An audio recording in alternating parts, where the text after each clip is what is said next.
Hey guys, what's up? Welcome to the SheRo Game Podcast. I am Sheila, the she in SheRo. I am Ronna Renee, the Ro in SheRo. And today we are talking about how to learn or learning how to be loved as a woman. More so from a woman's perspective, right? Yes. So we want to start with the 5 love languages. Okay. I think that's become a pretty popular topic over the last few years. Credited to the guy who, I can't even think of his name, I feel so bad, but there's a book out and there's an author who has created this principle list of the 5 love languages. So we have physical touch, quality time, gifts, words of affirmation, and acts of service. Yes. So I can start by saying my number 1 love language is acts of service. You stole mine. I think that it took me a while to kind of figure it out. Like when I first heard of the 5 love languages, I thought I had them in a numerical order that worked. And then the more I thought about it and started to experience things and actually like implement that into my relationships, I was like, oh, actually, I feel like acts of service is my number 1. Mm-hmm. Number 2 would probably be quality time. Because I think with acts of service, it's intentional and it's meaningful. I don't think you can really fake that. I mean, I don't put anything past anybody because I've had somebody pretend to be my friend for 6 years on a whole nother agenda. And in that time that we were friends, or I thought we were friends, she would do things that were friend-like. You know, she was supportive and, you know, seemed to be a ride or die. But lo and behold, she had ulterior motives. But I think that in romantic relationships, at least my thought process now, I feel like that might be a hard thing to fake. Unless you're doing it to catch somebody. But I think if you're actually in it and, you know, you want to be in it and it's thriving and it's good, I think that it's meaningful because you feel like a person cares. Because people often say, you know, actions speak louder than words. And so, you know, you have that whole notion. And then, you know, I just want to be around my boo. Quality time is always a thing. What about you, Sheila? Absolutely. So I'm going to have to agree almost exactly with you. For a long time, I used to think quality time was my number 1. And it's still up there amongst the top 2. But acts of service is definitely my number 1. And I think that goes back to some other things that we talked about on some other episodes where like I take care of everything. I don't really like relying on other people to help me. And so it wasn't something that I realized was something that I even wanted from a significant other until I started to receive it. So in my previous relationships, it was kind of like, I feel like men would just let me be me and let me do me. And they would just kind of like, if I want to put the S on my chest, they let me and they, you know, get in where they fit in. If I ask for something, they would provide it, but they wouldn't just go like take the initiative to do that. So it wasn't until I got into my current relationship where he shows up for me in a way that I've never had someone show up for me before. And it feels amazing. And I feel loved. I know I'm loved without him ever saying it because of mainly because of the things that he does to take those things off my plate. Yeah. So that's my number 1, I would have to say. And I think all women, even though we're strong and independent and we make our own bag and all of that, I feel like innately how we were created to be, you know, less dominant than the man and submissive in a way that is healthy. But, you know, I get tired of wearing S on my chest all the time. Yes. If I don't have to do it, and, you know, I can say the last couple of years in my relationship, I've been able to not have to do that. You know, it's just been, you know, I take care of it, or without me having to say something, or if I need something, I only have to say it one time. And then I can consider it done. I don't have to keep beating a dead horse or keep begging or asking or reminding somebody to do something. And so that's when I realized how it made me feel was equivalent to the importance of it. And so, so I get it. I love it. So maybe we should try to talk about the others. So physical touch, I enjoy physical touch. I do. I'm an affectionate person. Yes. So it wouldn't be in my top 2, but definitely I like affection. It's a strong 3 for cuddling. And it's a strong 3. Strong 3. Okay. So physical touch is good, and I'm pretty sure it's the top of most men's list. Yes. physical touch. You but know, the constant grabbing. One of my friends, she calls it octopus hands because they just can't keep they just can't keep their hands. You're like, come on, man. What? I'm just washing dishes. Go somewhere. You know, but we appreciate it because I think, you know, guys are such visual creatures. That, you know, you could be absolutely doing nothing, and I think they find you most attractive when you're just in your element, when you're not really trying. At least that's from my experience. But yeah. So what's and then we have gifts. And words of affirmation. Words of affirmation. So, now, see, I thought gifts was like one of your main ones, but I realized you like to your number one way that you receive it is acts of service. But I think the number way you give it, well, maybe not the number one. So maybe I am a gifts person. Yeah. But gifts for me have to be meaningful. Yes. I don't care how much money you spent. Right. It's the thought that you put into a gift. Mm-hmm. And I have had friends bring me to tears with something they couldn't have spent more than $10 on.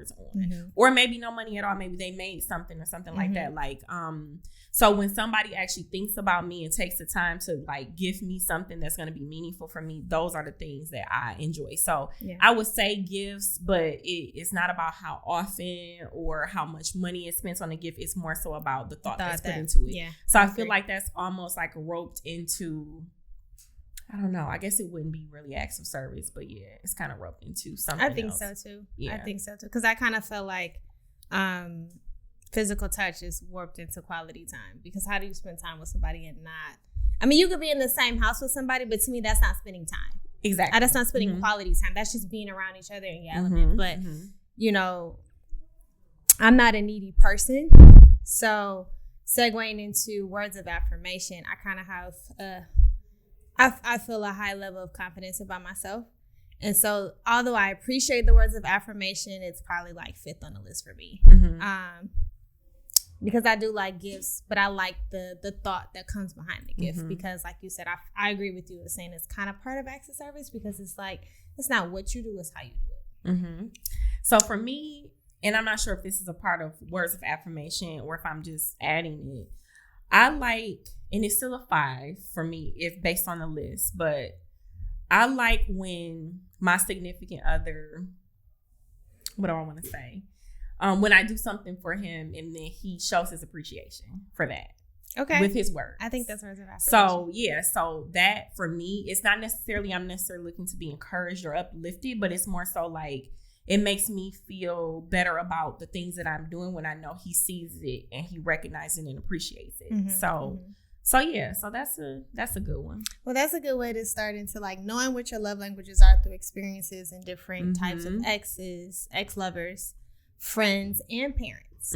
Because I think that the love languages are communicated with all relationships that you have. It's not just, you know, just in your romantic relationships. I think it can be filtered or funneled through all your relationships. You know, you have some parents that are really big on providing experiences for their children. You know, like I'm big on that with my child, being able to take him places and him be able to explore and see things, because those are things that'll stick with him the rest of his life. You know, I could buy him all the toys and it's like, but you're gonna play with this for like 5 minutes and then you're gonna be done with it, you know? And then like, you know, my dad was the same way. He always took us on trips. We always went on vacation. You know, my mom, she always just, you know, would allow me to kind of just be me. So it was like, I think that was like, I don't know if that would be considered like an act of service, but she never really stifled who I was. So she allowed me to have the freedom to do what I wanted and be responsible. She always empowered me in that way. You know, I think I had house keys at like the age of 7. And I haven't lost a set of keys ever in my life. No keys. Go ahead. I don't think I've lost a set of keys a day in my life. From that day to this one. She always allowed me to take on a responsibility that she knew I could handle. So I don't even know what category that fits into. Maybe just, I guess, acts of service of affirming that I believe in you to do these things. And, you know, just my friends, I think it's just a lot of, you know, maybe it's quality time with my friends, you know, especially because I don't live where a lot of my friends are anymore. So just being able to spend time with them when I am around or when they come and visit me, it just, you know, it's meaningful. Now, that's funny how you shifted this into friendships, because I feel like my list would be prioritized differently if we're going to shift to friendships. So for me, I feel like from my friends, words of affirmation might top my list because I rely on my friends I get if I get like a message from one of my friends of encouragement or support or something like that, it just does something to me. Or like the card you gave me the other day. I was not expecting that. That was like, okay, I'm real touched. I'm not going to cry right now. Because it was so simple, but I knew it was meaningful and it was a surprise. And I mean, you always do stuff like that, but not often enough to where it's never a surprise for me. So it's like it's like perfect. Yeah, I love surprises. I like getting them. I like receiving them. But like, for example, I recently sat for the bar exam and it was a very arduous decision for me to decide to finally do it. Very difficult for me to take the time to study and different things like that with everything I had going on in my personal life. But I did it. And I had like a handful of friends that either, like I had one friend send me a postcard and she just wrote a note. Like, I'm like getting emotional thinking about it. My significant other, you know what I'm saying, got me a gift to prepare me for the exam. And it was like with a note with a surprise. And it was like, I had like another few friends who just like out of nowhere and I wasn't expecting it. And it really, in my opinion, it kind of gave me the extra boost that I needed to go into the exam confidently. So I rely on my friendships for that. Not to say that I don't look for the same thing in a relationship, but I think the acts of service in a relationship is more important to me than in my friendships. Like, because we're sharing life together. So it's like when I'm running around doing my superwoman thing, he's got a front row seat to that. Yeah. So he's in the best position to be able to take that off my plate. And when he does that, that is like the thing that I value the most. Right. But then the number two with my friendships would probably be gifts.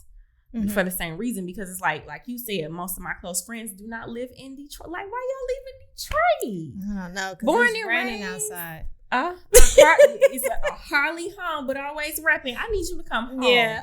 So it's like I don't get to see them. So being able to send them gifts when I can't be there and stuff like that, or receiving gifts when they can't be there, but having to be thoughtful and meaningful helps me see, I guess, that connection is still there. Like, they still know me, even though we don't get to spend time together all the time like we used to. Yeah. So I like that. I agree. So you talked earlier about how we learn how we like to be loved through our experiences in our relationships. And that's funny because I feel like the older I get, the more I'm figuring it out. Like, some people are like, I wish I was 20 again. I do not wish I was 20 again. Like, I enjoy every new discovery that comes as I age. And I'm not saying there's not an age where I'm going to be like, okay, stop the clock now. Like, we can stop moving now. But where I'm at now, I feel like I know myself so much better than I ever have. Like, I was looking for things that I thought I needed or wanted. And now I'm sure about what it is that I need and want. And it's a better place to me. Yep. So I'm better in this space. And so there was a time when I probably did think maybe gifts was at the top of my list. I didn't place value on acts of service whatsoever because I'm like, I got it. I'm gonna take care of it. I'm good. I don't need no help. You know, I had that mentality, and it's like, that ain't life. Like, I'm living now, like, knowing I ain't gotta worry about certain things. And yes, it's a balance. So, and then it also feels good to be with a person who studies you enough through observation and listening to you and connecting with you on an intimate level through conversation, that they can deliver what it is that they hear that you need without you having to explicitly say so all the time. I think that's a beautiful thing. That's, I think like that's a level of intimacy. It is. I was just about to say that. Okay. I think that's a whole nother level of intimacy that, to me, trumps anything, because we communicate without communicating. That's a superpower. That's a spiritual connection. It is. Yes. It is.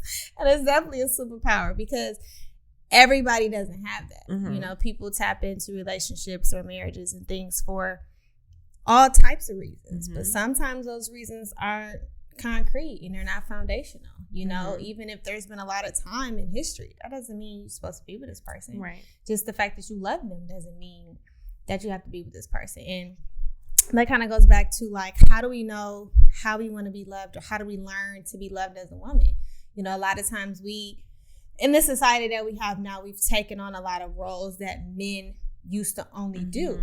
And now we have to be in a place to where there's a balance. And if you have a man who's going to step up and actually be a man, give him the space to do that. Don't take his power away from him. Don't take his leadership away from him. Don't take his level of responsibility away from him, because everybody has their part to play. But it doesn't have to be equal in that sense, because men and women aren't created equal in the way that they innately have been created. However, they can have equal roles that they possess, or equal talents, or, equal, what's the word I'm thinking of? Maybe it is talents. Talents in that way, or skills. But it doesn't mean that you don't step into the fullness of your femininity. Men are masculine for a reason. Right. Women are feminine for a reason. And so I feel like when those dynamics are tapped into fully, you get a beautiful relationship, because everybody kind of knows their position, but it's a natural progression, an organic way to be there. It's like you nestle into it without fighting it, and it's comfortable. And it's always comfortable that way. That's almost a whole different topic, literally.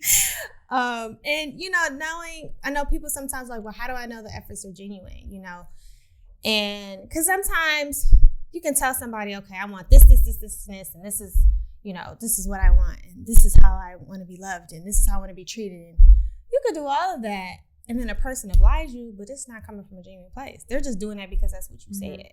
And in my opinion, you can always tell, though. You've got to pay attention.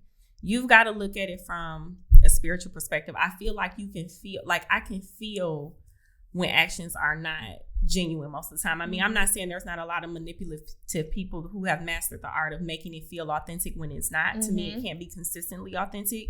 But if you pay attention to not what's just the person is doing or saying to you, but how it resonates, it's not organic when it's fake, in my opinion. Yes. And even if it feels that way, it's temporary and it's not. Or if it's consistent. Too good to be true. Too good to be true. It's too good to be true. Now, when you talked about that 6-year friend, girl. When we talked about that offline, when you gave me some examples, I'm like, that sounds like she's doing too much, just from you repeating it to me. But this was over time, though. This wasn't all at the same time. It wasn't like what they say with narcissists when they do love dumping on you, and they just overly dote on you and love on you in the beginning. Yeah, but it was some stuff that was just like unrealistic to me. But we'll talk about that again. Okay, offline. I get it.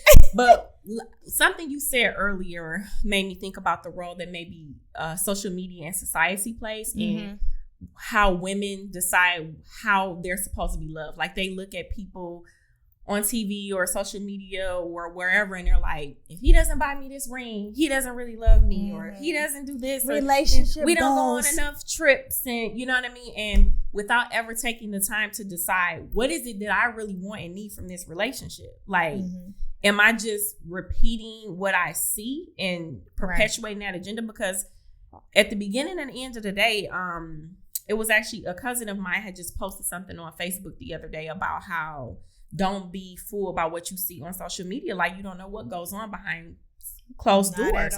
So they'll perpetuate this image that they have this perfect life, and they're miserable at home. And it wasn't until to be honest with myself, it wasn't until recently where I placed a greater value on how I felt and actually being at peace versus me feeling like I'm doing what I'm supposed to do, if that makes sense. I've never been one to kind of like try to mimic what society thinks is best, but I had this idea in my head about how a relationship is supposed to function and how what a woman is supposed to do, what the man is supposed to do. And it was like, I need to do this and he needs to do this because that's what we're supposed to do. And it wasn't until this recent transition of mine, I'm like, where did I get that from?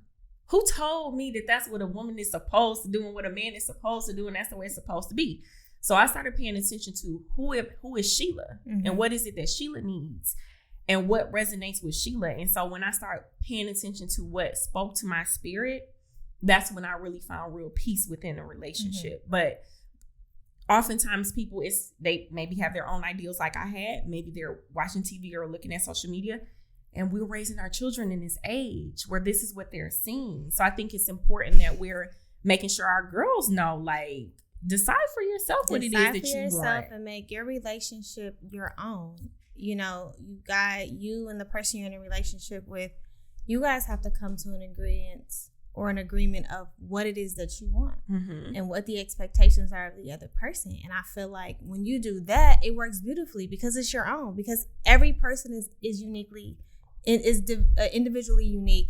And so is every relationship. So you have to lend yourself to knowing that what your parents did may not work for you for, you know, 1,000,000 reasons. 1,000 reasons. Yeah. You know what I'm saying? For some core foundational stuff to just, I don't want to live that lifestyle. You know, I don't want to be stepping back into the 50s of, you know, you go to work, you be gone all day, and I'm just here tending to laundry and ironing clothes and shit all day. Like, you know, I don't want to do that. You know, I want to go out and make my own money. I want to go out and experience things in life. And I've noticed a difference. You know, I have friends that, you know, are stay-at-home moms and parents and wives, and it works for them. But I also see a difference in my friends who are married who have more connection with society and how things are going. My conversations with them are different. They're very different. But again, you have to do what works for you, because one feels like, you know, I've always just wanted to, you know, be a good mother to my children. And for her, it felt like her being at home with them, you know, remedied that desire. You know what I'm saying? She was like, I can't go out and work a regular job, not with 2 and 3 kids that I'm raising. You know, it's just not feasible. I can't give them the attention that I want. And then you have some women that are like, I could do it all. I'll do that. I might hire a nanny, and, you know, she can fill in the gap, or maybe the dad can take on, just because the schedules work that way, to where, you know, again, it has to be your own. But you have to tap into yourself. Absolutely. You know, learning how to love who you are, or learning how you want to be loved, I should say, goes into you actually knowing yourself and being able to communicate that effectively with your partner, and seeing where the compromise and the agreements will lie.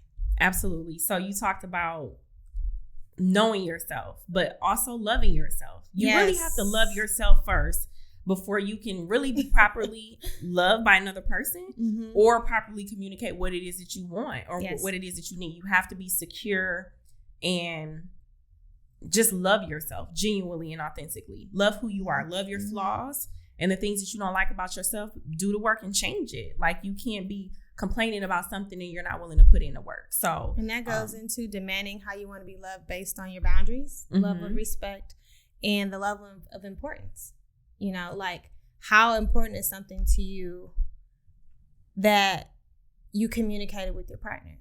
You know, and then something that's important to you may not resonate the same way it resonates with you. You know, so, but again, going back to the conversation of communication, setting those boundaries of expectations, because as much as people are like, you can't put expectations on people, and it's like, you can't, because if you hold yourself to that 100%, you'll always be let down. But I still think that the effort towards those expectations is more than reasonable to ask for, because people expect the same thing in return to some extent, you know? So, but that also goes into the level of respect.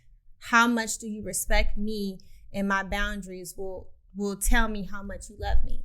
And I always tell, you know, my friends, or just people like in relationships that call me for advice, you know, or when they're in something new, and it's like they see things and then red flags start popping up, but they were so stuck on the initial encounter with this person that it's hard for them to kind of see things for what they are. And I say, you know, especially with women, I said, men are not emotional creatures. They are more emotional than women, in my opinion, because once they get to that place, it's hard to pull them out of that, but it takes them way longer to get there. Whereas women, it's the complete opposite. We jump right in head first, but when we're done, you know. But I feel like the gaining the respect of a man first is going to be very concrete and pivotal in the amount of love, or how deeply he loves you. Because you are supposed to be respectable. That's the kinetic energy that happens between a man and a woman. And you could see how much a man respects a woman by how he treats her, how he treats his mother, his grandmother, his daughter, you know, all of that. I mean, any random person, I mean, the respect has to be there. But when you're dealing with a woman, a man usually feels like he has to be the protector and the provider, and he has to be the leader. So it's like, I have to put on a good example in order for my followers to feel like I'm a good leader. And so with that, the respect has to be there. If he's not respecting you as a woman, and I'm not talking about just sexually, I'm mentally, emotionally, spiritually, and really understanding what it is that you need for you to thrive, so that you can pour back into him. Mm-hmm. You know, it's a cycle. It's one big circle. So one thing that comes to mind as you're talking now is, I think it's important, and I'm not sure how related this is to the love languages per se, but allowing people you're in a relationship with the space to still be themselves and do what they want to do, and feeling like you're safe in this relationship, but you can still be and do the things that you want to do, and you're supported and encouraged by your partner. That's big for me. Mm-hmm. I feel like that was kind of loaded, but that's big for me. Just knowing that anything that I think I want to do that's about me, because us as women, I think we often have the tendency to get lost in our relationships.